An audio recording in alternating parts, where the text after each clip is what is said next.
أشهد أن محمدا رسول الله.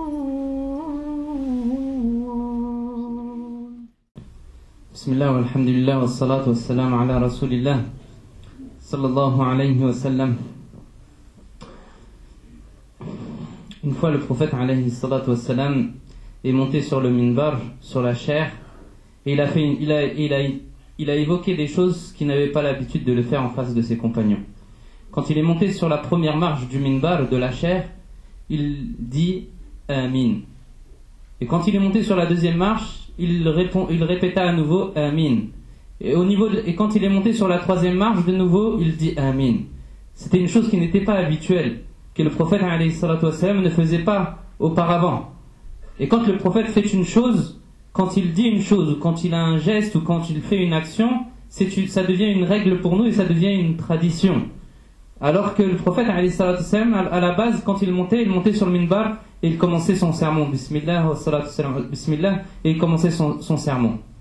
Mais là, les compagnons étaient étonnés et ils lui ont posé la question. Ya Rasulullah, ô prophète d'Allah, tu as fait une chose qu'on n'avait pas l'habitude d'entendre quand tu es monté sur le minbar.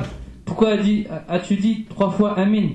Alors le prophète alayhi salatu wassalam leur répondit, il leur dit, l'ange Jibril alayhi salam est venu me voir et m'a dit, ô Muhammad, annonce à ta communauté, annonce à toute ta communauté que quand vient le mois du Ramadan et que la personne ne s'est pas repentie, et si elle meurt dans cette situation, alors Allah ne lui pardonnera jamais. Ça c'est la première marche. Oui, alors il m'a dit, dis Amin, et je dis Amin. Et quand je me suis monté sur la deuxième marche, il me dit à nouveau, ô Muhammad, annonce à ta communauté, annonce aux gens de ta communauté que qu'ils sont arrivés à l'âge adulte et qu'ils ont des parents âgés et que leurs parents ne sont pas satisfaits d'eux, c'est-à-dire ne les font pas rentrer, ne soient pas cause de les faire rentrer au paradis, alors ils ne rentreront jamais au paradis. Dis Amin, et il dit Amin. Et pour la troisième marche, il lui dit, ô Muhammad, annonce à ta communauté que celui qui entend ton nom et qui ne prie pas sur toi, alors il ne pourra jamais prétendre à ton intercession. Allahu Akbar. Ça, ce sont les 3 points que le prophète alayhi salatu wassalam il a expliqué. Et le premier, c'est quoi?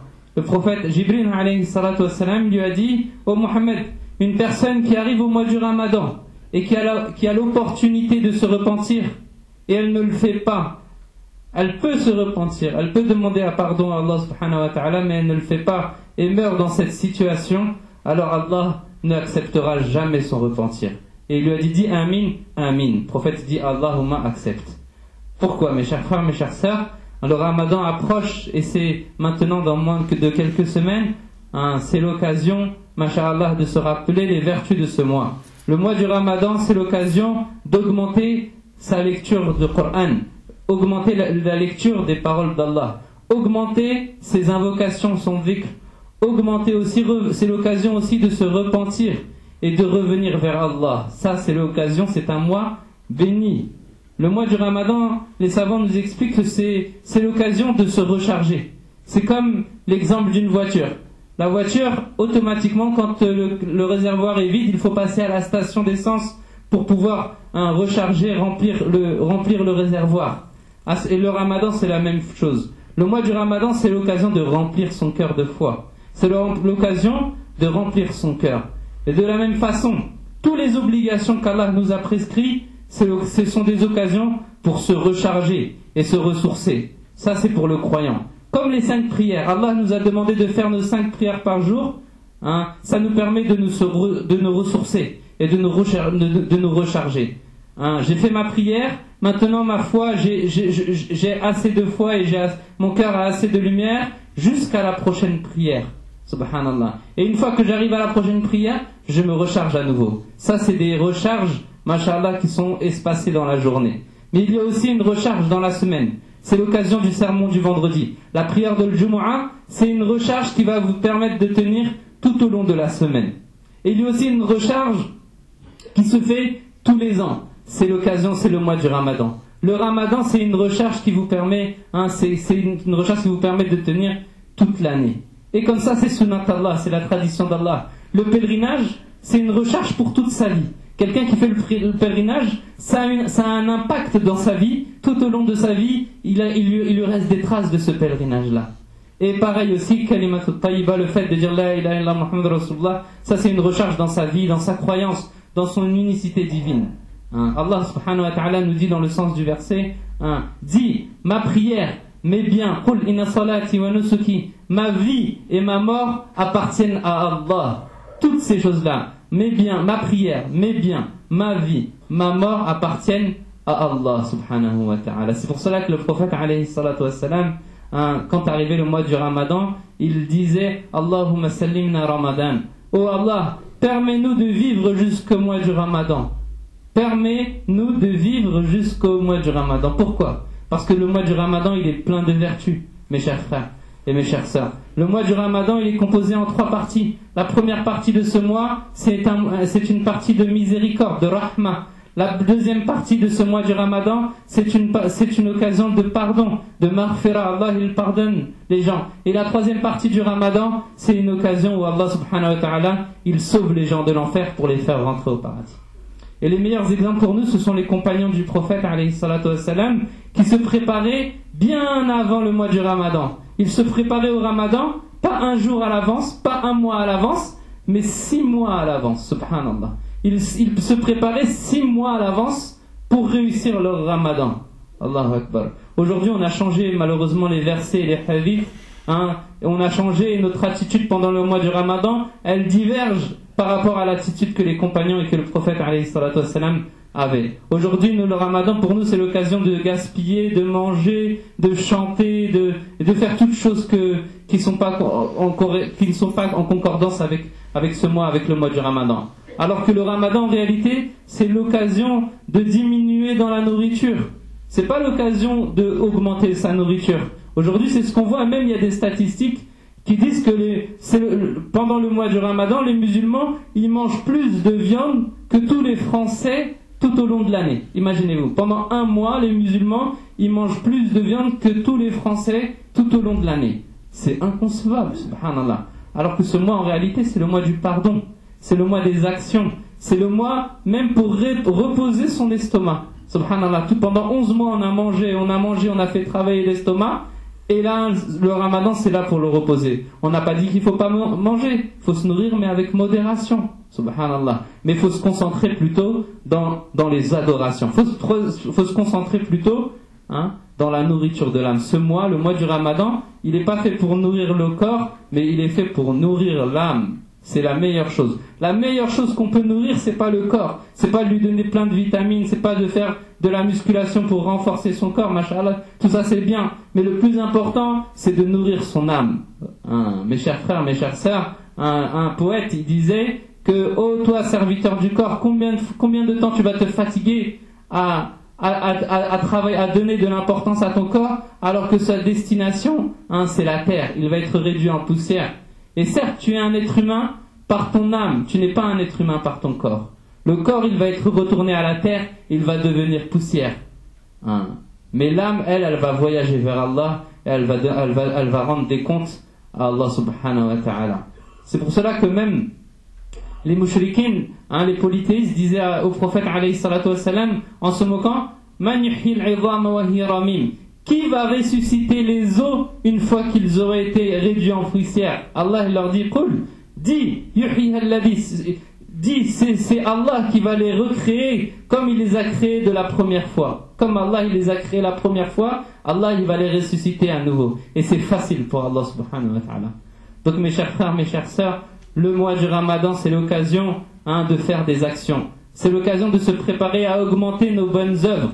Le prophète alayhi salatu wassalam, il avait l'habitude de lire une fois le Coran tous les mois, mais pendant le Ramadan, il augmentait, c'était encore plus, c'était 2 fois plus. Le Ramadan aussi, subhanallah, le Ramadan il a beaucoup de vertus, et ça il faut en profiter. Les prières qu'on fait pendant le Ramadan, elles sont pas égales aux prières qu'on fait en dehors du Ramadan, elles sont multipliées. Les prières sont multipliées, les aumônes, les sadaqas, elles sont multipliées, les actions qu'on fait sont multipliées pendant le Ramadan. Donc c'est l'occasion d'augmenter nos actions pendant le Ramadan. Subhanallah. Et le Ramadan, les savants ils nous expliquent que le Ramadan c'est comme le train. Vous savez, le train, Les gens ils sont dans le train et un jour ils vont descendre. Et ensuite, une fois qu'ils sont descendus, ils ne peuvent plus remonter dans le train. Le train est parti. De la même façon, nous, Allah nous a permis de faire ce ramadan, de faire Inch'Allah ce ramadan. Peut-être l'année d'après, on ne pourra pas le faire. Et les actions qu'on pourra faire pendant ce mois-là, on ne pourra pas les faire peut-être l'année d'après. Donc c'est de la même façon, il faut en profiter. Ensuite, la deuxième chose, quand le prophète alayhi salatu wassalam est monté sur la deuxième marche, Jibril lui a dit, si tu as dit aux gens de ta communauté que celui qui est adulte et qui a des parents qui sont âgés et qui n'accède pas au paradis grâce à ses parents, alors il ne pourra jamais accéder au paradis. Qu'est-ce que ça signifie? Ça signifie que la personne, si ses parents ne sont pas satisfaits de lui alors qu'ils sont âgés et qu'il meurt dans cette situation, il ne pourra pas accéder au paradis. Quand on dit satisfait, ça ne veut pas dire leur accorder tout ce qu'ils veulent. C'est-à-dire, ça ne veut pas dire que je dois obéir à mes parents, je dois leur donner tout l'argent qu'ils veulent ou qu'ils souhaitent pour qu'ils aillent gaspiller, par exemple, au bled, ou bien qu'ils aillent faire des choses qui ne sont pas en concordance avec ce qu'Allah il aime et avec ce qu'Allah il nous demande. Non. C'est-à-dire être satisfait des parents, c'est-à-dire de prendre soin d'eux, d'être à leur écoute, d'être attentif à leurs besoins, d'être là pour eux, de les visiter tout simplement, de les appeler. Ça c'est le devoir de chaque musulman et chaque musulmane. Ça c'est notre devoir. Et Jibril alayhi salam il a dit, dis, celui qui prend à ta communauté que celui qui prend pas soin de ses parents, alors il n'accédera pas au paradis, il n'accédera pas au paradis. Dis Amin, et le prophète dit Amin. Le troisième point, Jibril alayhi salam lui a dit, ô Muhammad, dis aux gens de ta communauté que celui qui entend ton nom et ne prie pas sur toi, alors il ne pourra pas prétendre à ton intercession. Il ne pourra pas prétendre à ce que tu le défendes le jour du jugement. Qu'est-ce que ça veut dire? Quand on entend le nom de Mohammed, on doit prier sur lui. Sallallahu alayhi wa sallam. Ça veut dire ça, prier sur lui. Prière et bénédiction sur le prophète Mohammed sallallahu alayhi wa sallam. C'est tout simplement ça. Cette prière, en réalité, le prophète, lui, il n'en a pas besoin de cette prière. Le fait que tu dis sallallahu alayhi wa sallam, lui, ça ne lui change rien. C'est toi qui en as besoin. C'est toi qui as besoin de dire ça. C'est toi qui as besoin de l'intercession du prophète sallallahu alayhi wa sallam. Parce que Allah subhanahu wa ta'ala a pardonné les péchés du prophète. Il a pardonné ses fautes passées, présentes et futures.